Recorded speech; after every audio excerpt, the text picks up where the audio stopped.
L'invité politique de Guillaume Durand sur Radio Classique et Paris Première. Donc bonjour et bienvenue. D'abord une question personnelle. Est-ce que vous vous sentez en forme pour aller défendre cette loi à l'Assemblée? Parce qu'il y a beaucoup de gens, on parlait tout à l'heure avant d'entrer en ce studio de caricatures vous concernant, il n'y arrivera pas, etc., etc. Alors vous abordez ce matin un joli sourire, un beau sourire. Donc est-ce que Myriam El Khomri va aller à la bataille? Je suis tout à fait en forme, en effet. Il y a 15 jours de vacances parlementaires actuellement et donc le 3 mai, ça commence dans l'hémicycle. Et j'attends cela avec beaucoup d'impatience parce que je crois que travailler sur les amendements, ça va permettre de travailler sur la réalité de la loi. Ça va être violent. Mais bien évidemment, je sais que ça va être difficile. Parce que la droite dit qu'il n'y a plus de loi El Khomri. Et tout ça, c'est des caricatures. Et notre pays adore ce type de caricature et de posture. Cette loi, elle a une philosophie. C'est que nous devons changer notre modèle de régulation sociale. Nous devons développer plus de démocratie sociale au plus près de l'entreprise pour pouvoir s'adapter. Les entreprises ont besoin de souplesse. Mais ça ne doit pas se faire en enlevant... Non, attendez. Pierre Gattaz, dire dans le Figaro, je hurle.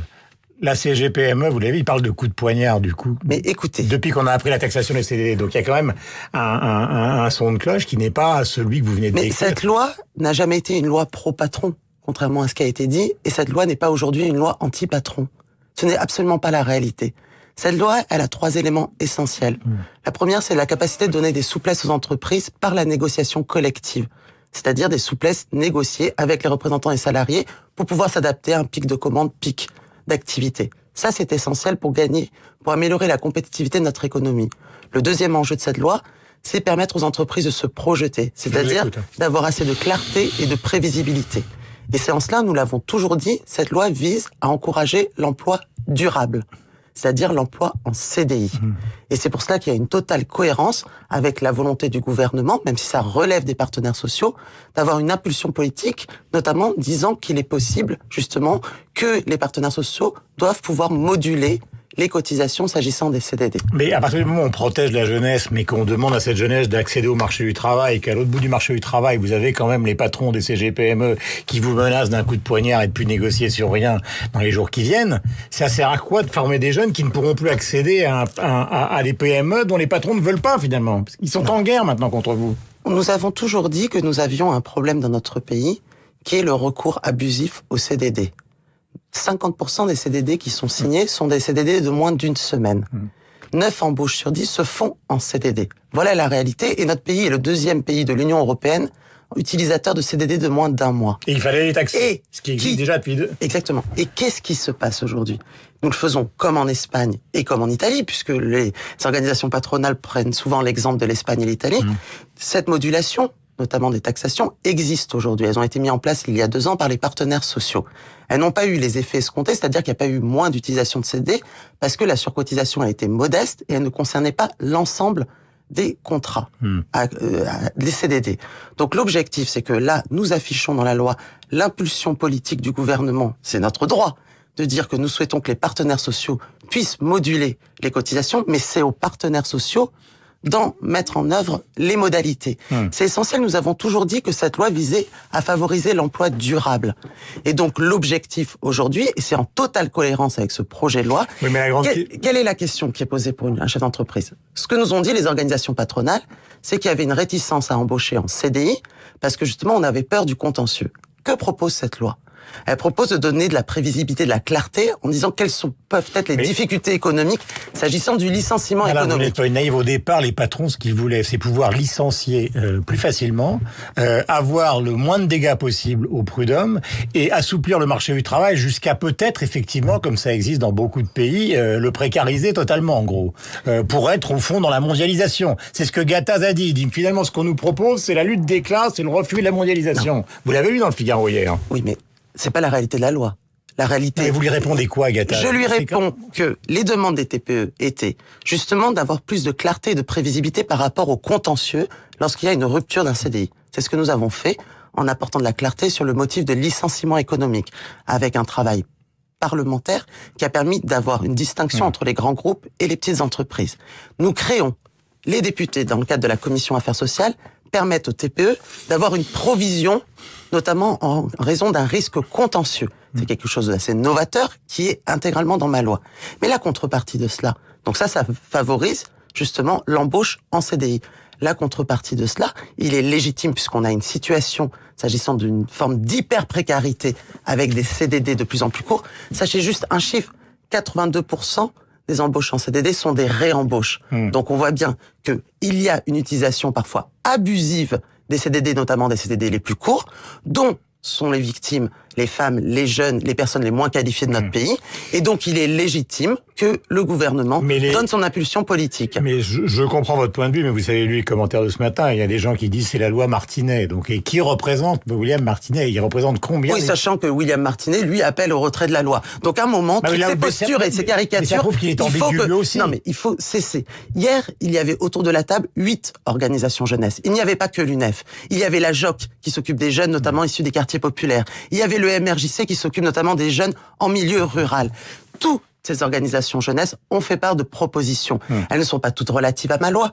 Elles sont relatives à un sentiment d'exaspération de la jeunesse. C'est pour ça qu'il était important de les entendre. Et moi, je suis très heureuse que la voix des apprentis, notamment d'origine modeste, qu'on entend très peu, ait été entendue dans le cadre de ces organisations jeunesse. Martinet, mais c'est quand même bizarre qu'il trouve que les propositions que vous faites soient satisfaisantes et qu'en même temps, il dit qu'il faut que cette loi, on n'en veut pas, en gros. Mais c'est toutes les... Donc c'est un schizophrène, ce Martinet.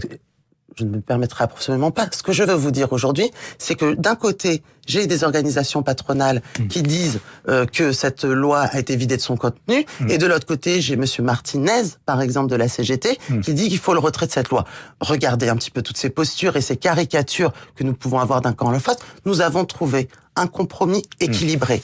Et l'objectif de cette loi, qui est d'améliorer la compétitivité de notre économie, de créer des nouveaux droits à travers le compte personnel d'activité, et en même temps de donner plus de clarté, de prévisibilité aux entreprises, cette philosophie-là, elle a été maintenue par les députés. Mais vous savez, madame, que l'histoire de la gauche version François Hollande, elle a maintenant 3 ans et demi. Les gens se souviennent du PAC, du CICE, des contrats aidés, enfin d'un certain nombre de données qui sont toutes sur la table et qu'on a, les uns et les autres, avec un chômage qui continue à exploser. Donc au fond, on est en train de se demander si dans le marché du travail, il n'y a pas tout simplement une opposition entre la gauche et les patrons ne vous aideront pas. Et comme c'est les patrons qui embauchent et qui créent les emplois, de toute façon, à terme, quel que soit le contenu de la loi que vous défendez, il n'y aura pas plus d'embauches et vous finirez le quinquennat avec une barre des chômeurs qui va encore battre tous les records. Non, c'est absolument pas l'analyse. Moi, je suis pas là pour pronostiquer l'inversion de la courbe du chômage. Je suis là pour agir.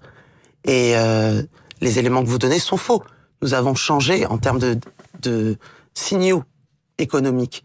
En 2015, nous avons créé 100 000 créations nettes d'emplois dans notre pays. Nous n'avions pas eu ce record-là depuis 2010.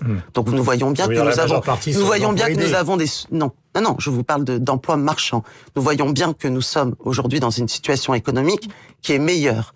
Le chômage des jeunes a baissé en 2015. Au sens des chiffres de Pôle emploi. C'est une bonne chose, c'est encourageant, ce n'est pas suffisant. Donc nous avons aujourd'hui des signaux économiques qui sont positifs. Nous avons mis en place le pacte de responsabilité, le CICE, mais c'était essentiel pour que les entreprises, nous puissions restaurer leurs marges. Néanmoins, il y a des mesures conjoncturelles que le président de la République a pris le 18 janvier, à la fois avec l'aide embauche PME, à la fois également avec le plan 500 000 actions de formation supplémentaire. Et il y a des mesures structurelles dont notre pays a besoin. Et ça, c'est la loi que je porte, qui va être donc à l'Assemblée à partir du 3 mai prochain, qui est essentielle. Et la philosophie de cette loi, c'est-à-dire ne pas être dans une vision manichéenne avec d'un côté les patrons, de l'autre côté les salariés, mais essayer de trouver, d'insuffler dans notre pays une culture du compromis, celle-là, elle est intacte. Compromis, il n'y en a pas pour François Bayrou, il parle d'une loi qui est une hérésie, et François Fillon, Nicolas Sarkozy, Alain Juppé, Bruno Le Maire, tous les leaders de l'opposition vous tombent dessus. Ça ne vous aura pas échappé qu'on a des échéances politiques et que non mais d'accord, mais François Hollande aussi, par rapport à cela. Mais c'est aussi un des arguments qu'on lit dans la presse ce matin. Finalement, François Hollande, c'est ce qu'on lit dans la presse, cajole les jeunes, cajole la gauche, pour essayer de reconstituer une candidature. Il n'y a pas une question de... Je crois que ça fait 30 ans... Écoutez mon argument. C'est-à-dire que cette loi, ou par vous-même, vous ne seriez que l'instrument de la possible candidature nouvelle de François Hollande. Non mais c'est... Le président de la République nous a demandé de réformer jusqu'au bout. Et c'est essentiel.